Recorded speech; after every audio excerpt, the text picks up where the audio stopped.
You're listening to the Fast F1 podcast.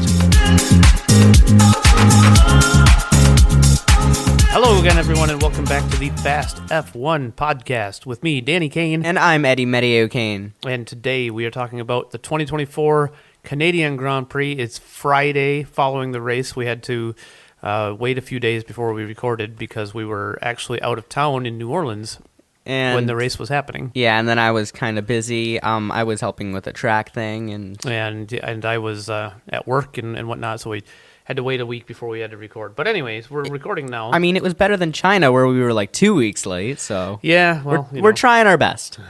we're figuring this all out. So, before we get into what happened during the race, some things that happened off track.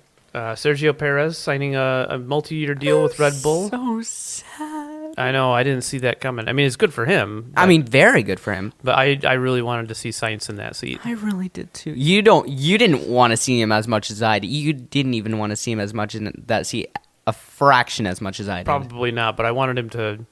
I really wanted him to square off against Verstappen again because they were teammates at Toro Rosso. They were. But, and they were pretty good teammates there too, but... Yeah, this but it still means Sainz doesn't have a seat. He still doesn't have a seat, although it seems to be pretty heavily rumored that he's going to go to Williams at this point. I can't really see that though, Dad. Well, we'll have to see. I think it could happen.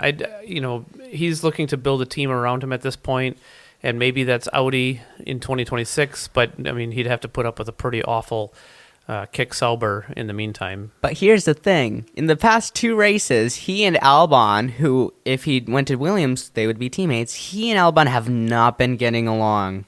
Well, okay, but it was incidental things that happened. Sainz spun, and Albon just didn't have anywhere to go in Canada.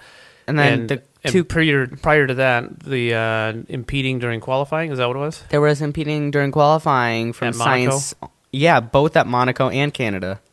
No, I don't remember the one in Canada. Yeah, he's been running into Sainz quite a bit recently. Yeah, but that's hardly Sainz's fault either. I mean, most of the time they can't even really necessarily see a car coming up behind them. They're relying pretty heavily on their team to tell them, hey, there's Albon's coming up. He's 5 seconds behind you. He's 3 seconds behind you, so that Sainz is getting out of the way ahead of time. Especially for the last incident, which was the spin. Albon couldn't do anything about that.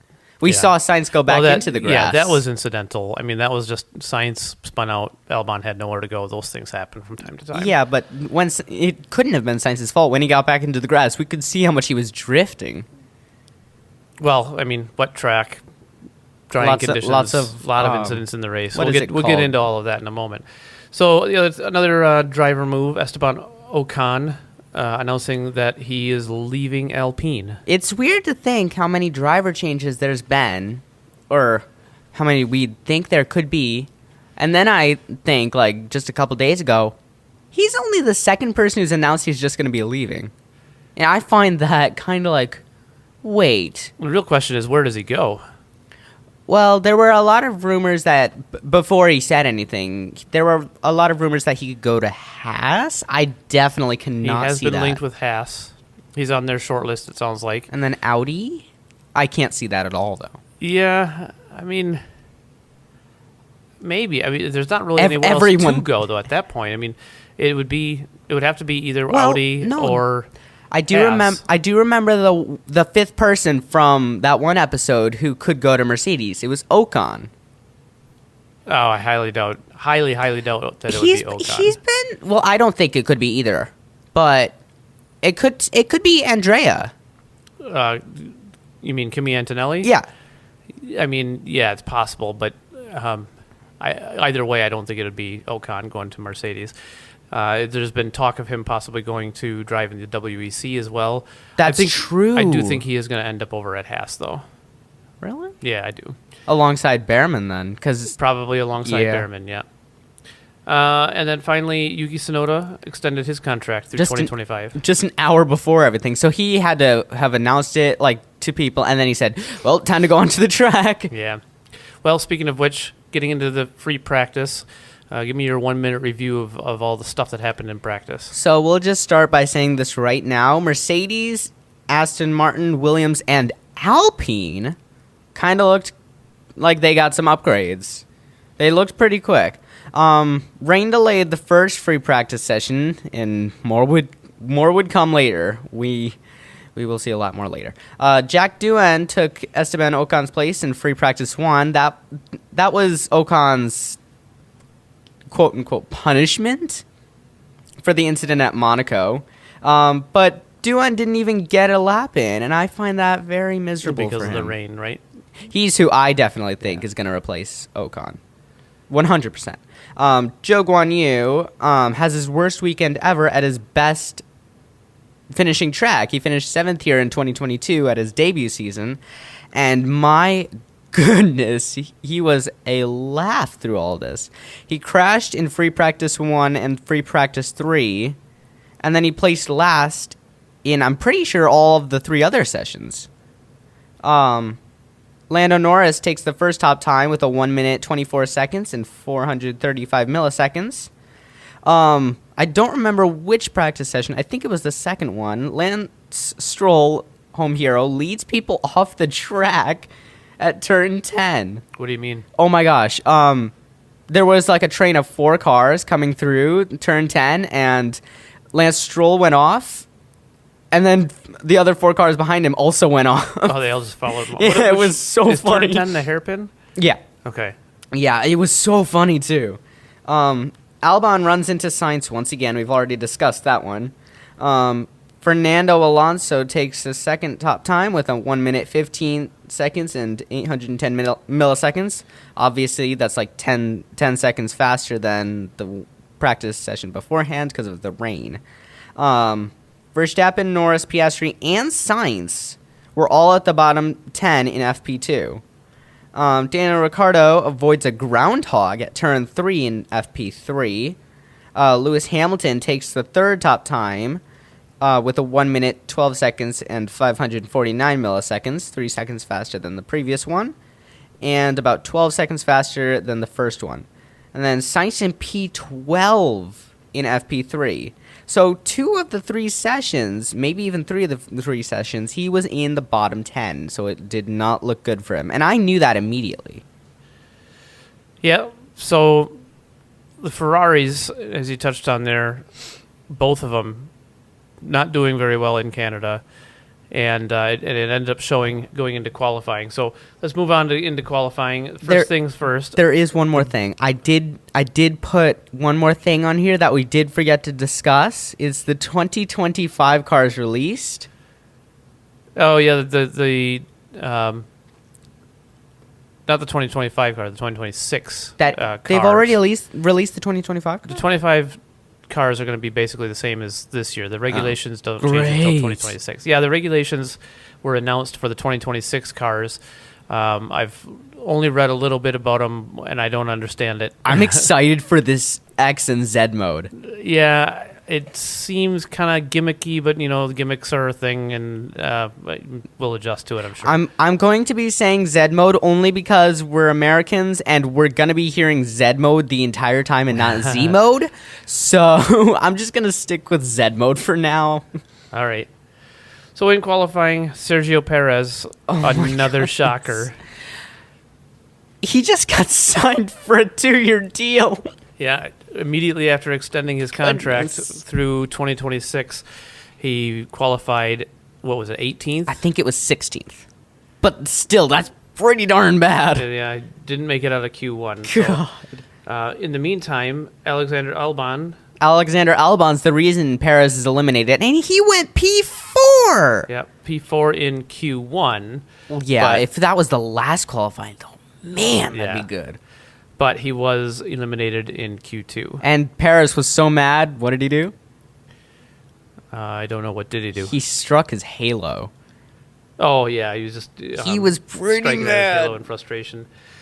Ferrari, I mentioned before, not a good weekend for them, and qualifying was part of that. They qualified 11th and 12th. Neither of them. Didn't even make it out of Q2. Yeah, neither of them. In the meantime, this was the craziest Q1, though, part. This was the first kind of indication of a crazy finish to the weekend. Russell, on his first Q1 attempt, set a time, and then on the second attempt, Verstappen's second attempt, set an exactly identical time to the millisecond. And that's not even the craziest thing. Both of them were not even a millisecond off of an exact time. It was exactly 1 minute, 12 seconds. How cool is 1 that? minute 12.000? Yeah. Are you sure? I didn't know. I didn't am see that. positive. I am absolutely positive. Wow, it was if that's true, then crazy. yeah, that is crazy. But the only ever time it has happened where there's exact times is three-way Yeah. at In 97. where was it? Petropolis? I don't remember which track it was at, but it was the season finale. It was the last race It of the was season. so crazy. Villeneuve, Schumacher, and Frentzen. I think it was Also- Barrichello. No, it wasn't Barrichello. It was Frentzen. Heinz-Harald Frentzen. Okay.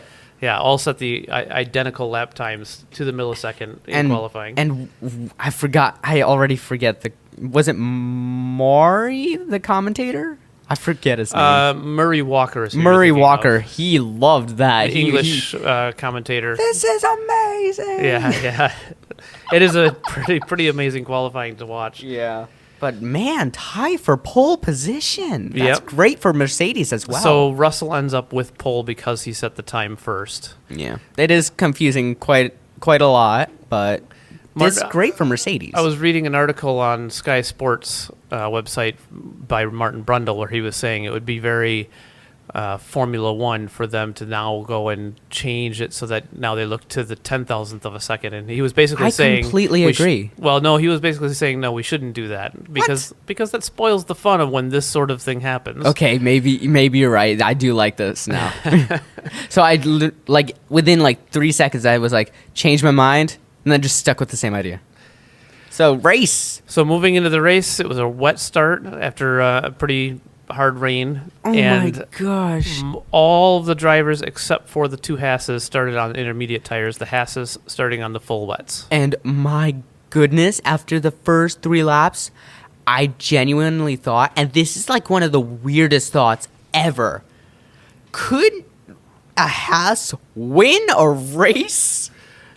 They were looking pretty strong. Haas, really I mean, strong. both of them were cutting through the field pretty quickly, but Magnussen especially was just flying, and made it up to 4th. Was right on the tail of I guess it would have been Norris at that point in 3rd. And then his team screwed him over. Well, they didn't screw him over. The track started drying out, and But it's their bad pit stop.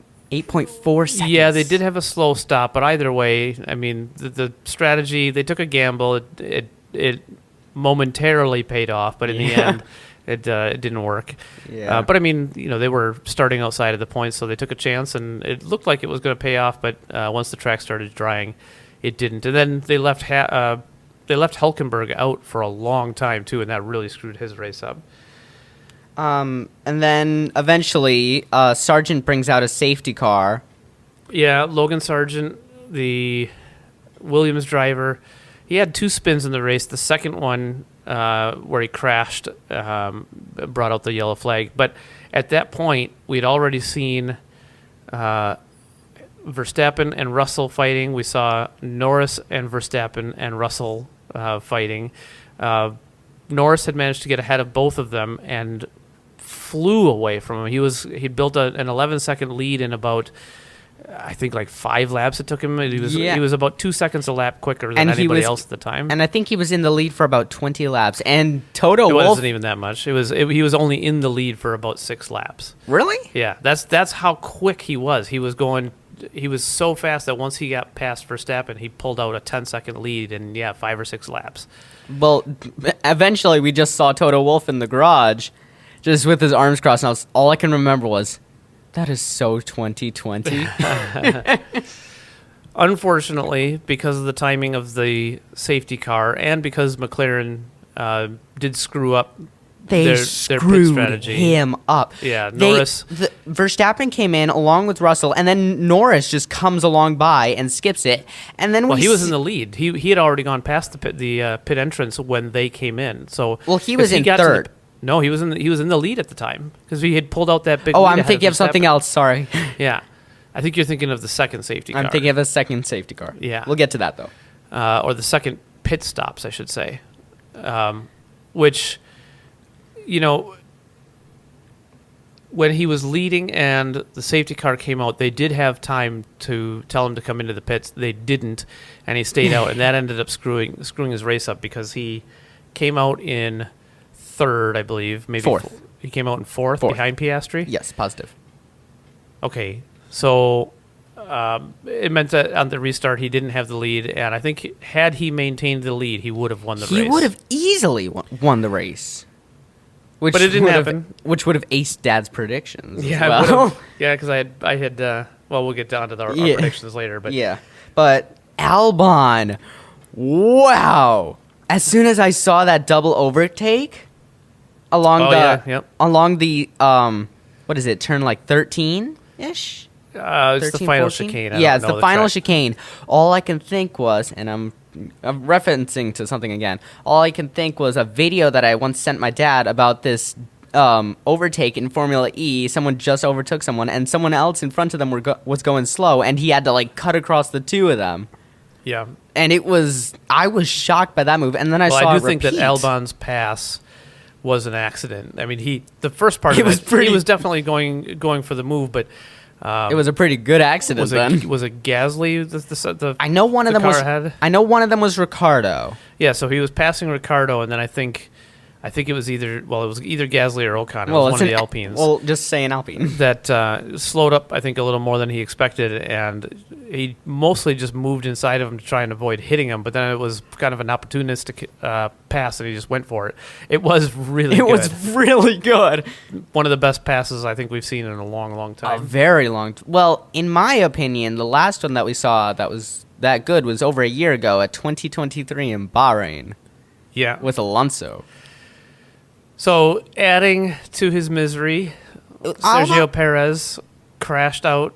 Yeah, Albon just makes an amazing move. About 5 laps later, Perez spins after a terrible qualifying session. Guess who's out of the race? Well, and he wasn't even doing anything in the race. He was just slow. He wasn't moving forward like you would expect a Red Bull to be able to do. Exactly. If it was Verstappen, you'd see. For sure. You'd see like that. I forget which year it was, but it was Spa where David Croft and Martin Brundle were joking around. All he has to do is overtake one car a lap. Oh, like that. Yeah, and then he did. Yeah. But Perez is just bad. Spun it, backed it into the wall.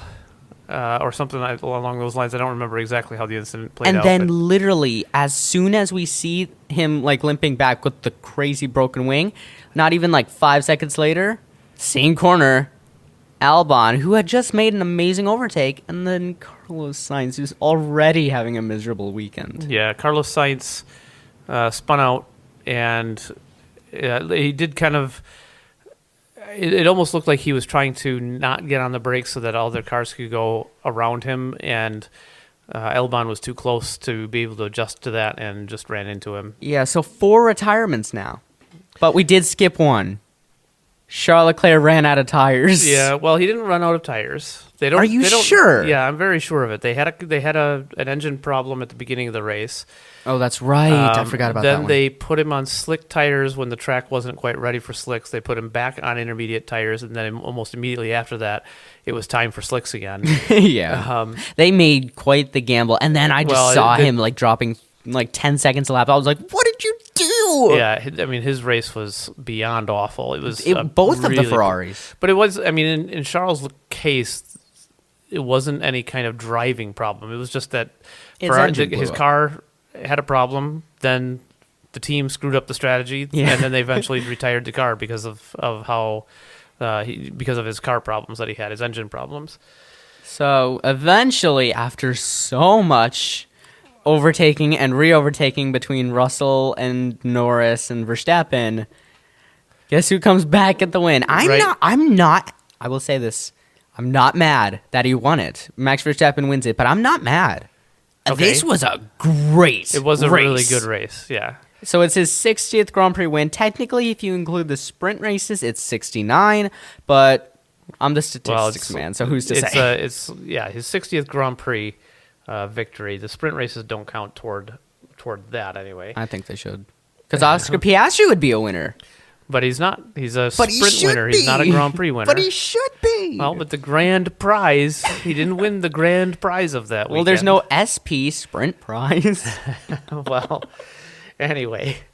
So let's move on to our predictions from the race. We're only scratching the surface of what all happened in this race, but we're getting on to past 20 minutes of recording. And Yeah, we're trying our best. It was a good race, though. It was a really good race. So we try to keep these episodes limited to about 20 minutes. So let's move on to our predictions. You said Lando Norris, Max Verstappen, Oscar Piastri. You were actually For pretty a little good. while there, it was looking pretty good for Norris and Verstappen. I think Russell was pretty solidly in third most of the race.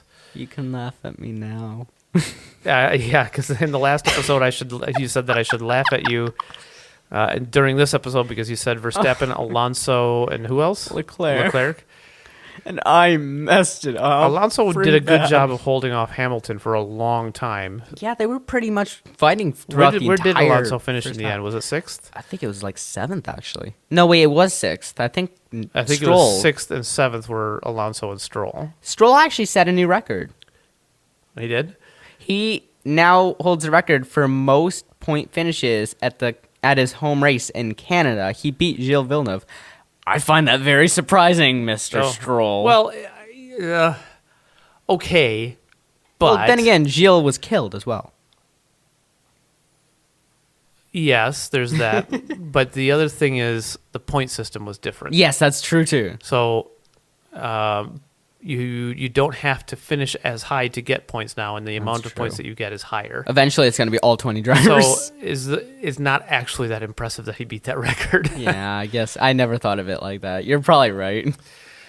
So obviously Alonso and Leclerc nowhere to be I seen. screwed it up. You But can laugh now. You did get Verstappen right.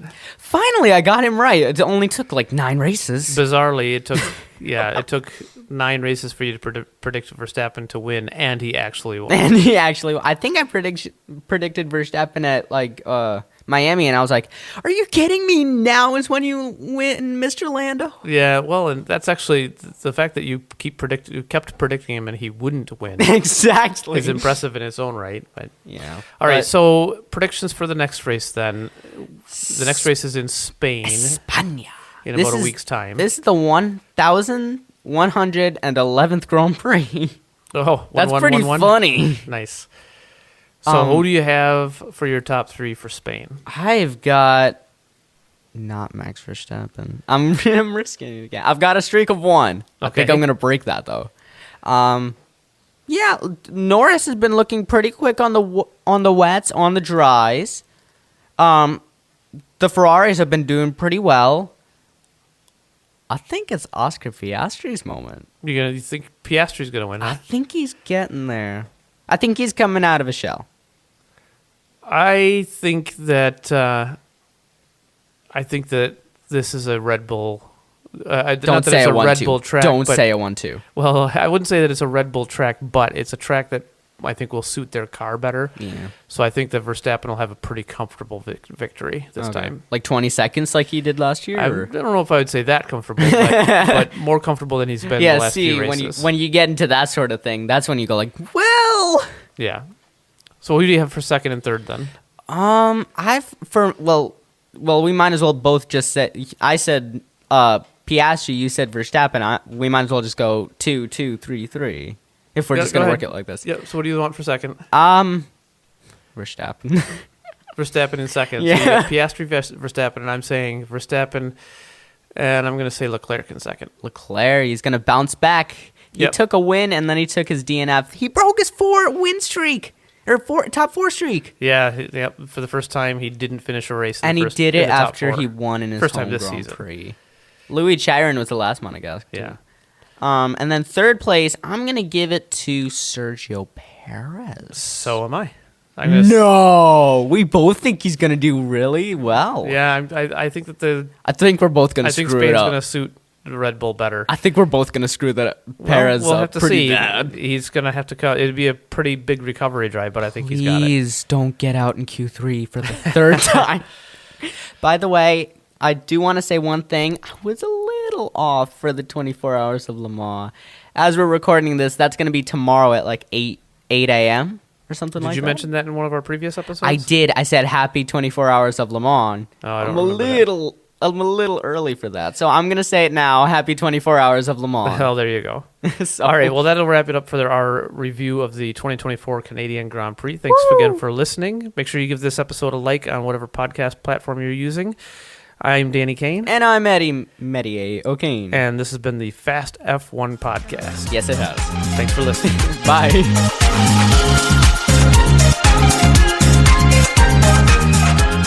Fast F1 is produced by Danny Kane and Eddie Meteye-O'Kane.